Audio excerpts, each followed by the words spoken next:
Welcome to the ultimate season review of IPL teams part 3। आज की इस video में बात होने वाली है पंजाब, दिल्ली और मुंबई की टीम्स की। आप सोच रहे होंगे कि मुंबई जैसी 5 टाइम विनर का इन दोनों ही ट्रॉफीलेस टीम के साथ रिव्यू क्यों हो रहा है। तो बात ऐसी है मित्र कि मुंबई की टीम ने अपनी कैप्टनसी की उसके चक्कर में पूरे वांदे लगवा दिए, जिसकी वजह से ये टीम 5 टाइम चैंपियन से ज्यादा तो कोई गली क्रिकेट की टीम लग रही थी। वहीं पंजाब की तो क्या ही बात करें, इनके पास इंडिया का करंट T20 कैप्टन होने के बावजूद कुछ नहीं हो रहा। वहीं दिल्ली के पास भी तो इंडिया का एक्स वाइस कैप्टन था, पर इतने अच्छे प्लेयर्स होने के बावजूद इन तीनों ही फ्रेंचाइजीज का परफॉर्मेंस क्यों नहीं आ रहा। तो इस बारे में बात होने वाली है इस जबरदस्त सी वीडियो में। So let's dive in without wasting any time.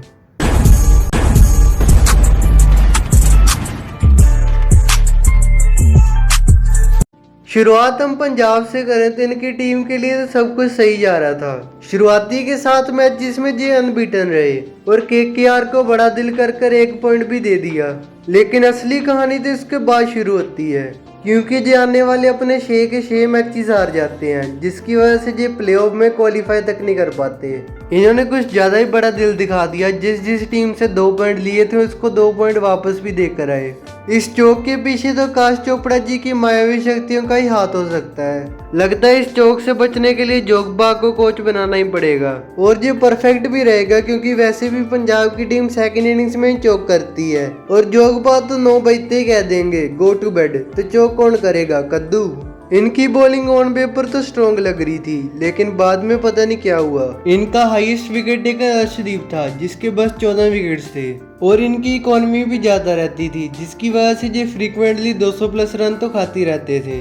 शुरुआती के मैचेस में तो बैटिंग पूरी चल रही थी, जिसकी वजह से इनकी बॉलिंग एक्सपोज नहीं हो रही थी, पर जब एंड आते आते बैटिंग भी नहीं चल पाई तो इनको जीत के लाले पड़ गए। प्रभ सिमरन ने एक बार फिर से इम्प्रेस किया और 500 प्लस का सीजन दिया, पर प्रियांश आर्या जो शुरू में दहाड़ रहे थे उनका सीजन एंड आते आते घी खत्म हो गया, क्योंकि इनकी शॉर्ट बॉल पर वीकनेस तो पूरी तरह से एक्सपोज हो गई है। वहीं सरपंच अय्यर ने भी ऑलमोस्ट 500 का सीजन दिया। कैप्टनसी तो जो अच्छी कर रहे थे, लेकिन अगर बॉलिंग ही फॉर्म में ना हो तो ये भी क्या कर सकते हैं। कूपर कोहली ने फर्स्ट सीजन के हिसाब से अच्छा ही खेला। निहाल जो कि एक प्रॉमिसिंग यंगस्टर लग रहे थे, उनके लिए तो ये सीजन बिल्कुल भी अच्छा नहीं गया और इसकी वजह से इनको टीम से ड्रॉप करना पड़ा। लेकिन इनकी जगह श्रेयांश शेडगे ने अपने जोर पूरी तरह से दिखाए। शशांक द पॉडकास्ट किंग के लिए तो ये सीजन और भी ज्यादा खराब गया। इतने ज्यादा कैची छोड़ने की वजह से उनकी बैटिंग पर भी इफेक्ट पड़ा। ये लोग मार्कस स्टोइनिस को इतना नीचे क्यों खिलाते हैं, मुझको आज तक नहीं समझ आया।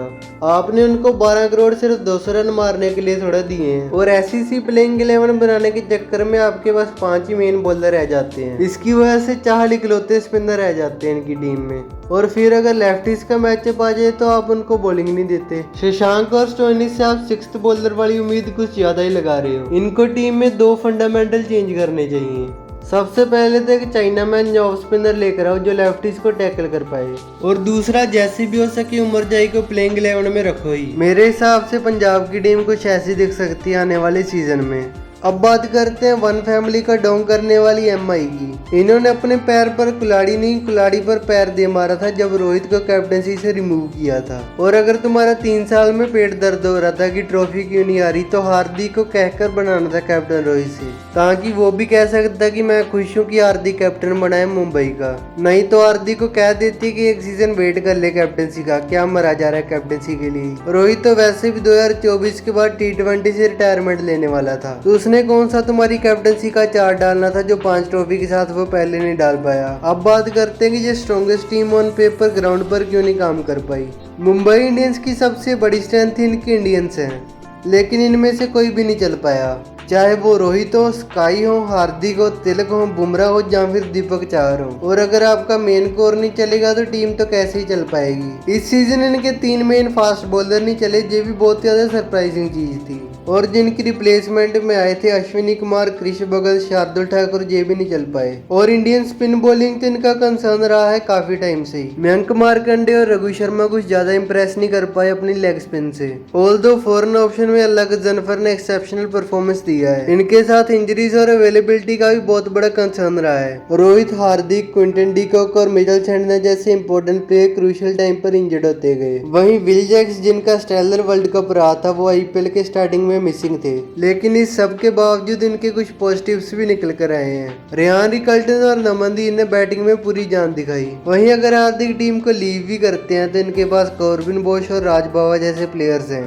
और अगर एमआई को न्यू कैप्टन बनाना पड़ता है तो मुझे तो लगता है वो तिलक वर्मा ही होने वाले हैं। अब तो वो इंडिया के भी वाइस कैप्टन बन गए हैं और हो सकता है वो 2013 में जो रोहित ने किया था वही काम मुंबई के लिए अब कर दें। और अब इनको ट्रेंट बोल्ट को तो डेफिनेटली रिलीज ही कर देना चाहिए। मेरे हिसाब से मुंबई की टीम कुछ ऐसी दिख सकती है आने वाले सीजन में। दिल्ली की बात करें तो इनके फैंस के तो बाल सफेद होने आ रहे हैं, लेकिन ये रोर मचाने को रेडी नहीं हो रहे। 3-3 शेयर रखकर भी अगर आप दहाड़ नहीं पा रहे तो क्या फायदा है इस लोगों का। दिल्ली की टीम के साथ फिर से वही प्रॉब्लम रही है, टीम अच्छी है लेकिन परफॉर्म नहीं कर पाते। और कई बार तो ये इतने माइंडलेस डिसीजन लेते हैं कि दिमाग खराब हो जाता है। और मुझे इसमें कैप्टनसी का तो बिल्कुल दोष नहीं लग रहा, क्योंकि ऐसा लग रहा है कि management he majority of the decision ले रही है। और इन्होंने एक बार फिर से बेवकूफी की, पिछले साल की गलती रिपीट कर। पिछली बार भी इन्होंने टॉप 4 का मेडल बनाया था और इस बार भी यही काम किया इन्होंने। पिछली बार ये केएल राहुल के साथ रिंगा रोजेस खेल रहे थे और इस साल इनको ओपनिंग तो दे दी, लेकिन साथ वालों के साथ रिंगा रोजेस खेलने का प्लान बन गया इनका।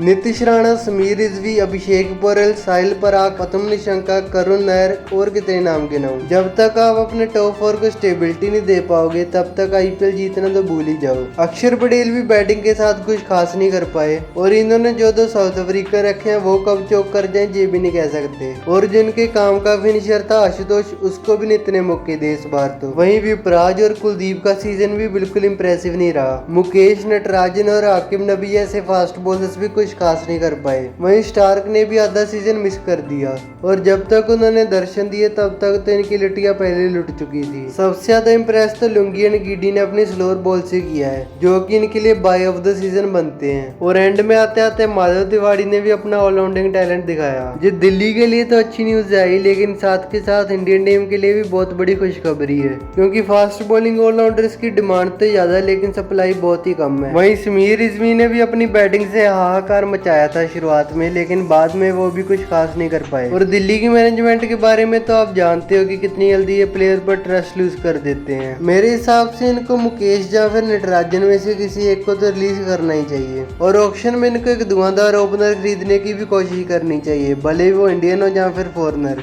मेरे हिसाब से दिल्ली की प्लेइंग 11 कुछ ऐसे दिख सकती है आने वाले सीजन में। So this was all from my side. बाकी आप कमेंट सेक्शन में जरूर से बताना कि नेक्स्ट किस किस टीम का रिव्यू होना चाहिए। Make sure to like, share and subscribe to the channel और इंस्टाग्राम पर भी जरूर से फॉलो कर देना। Till then, good bye, take care and show some love.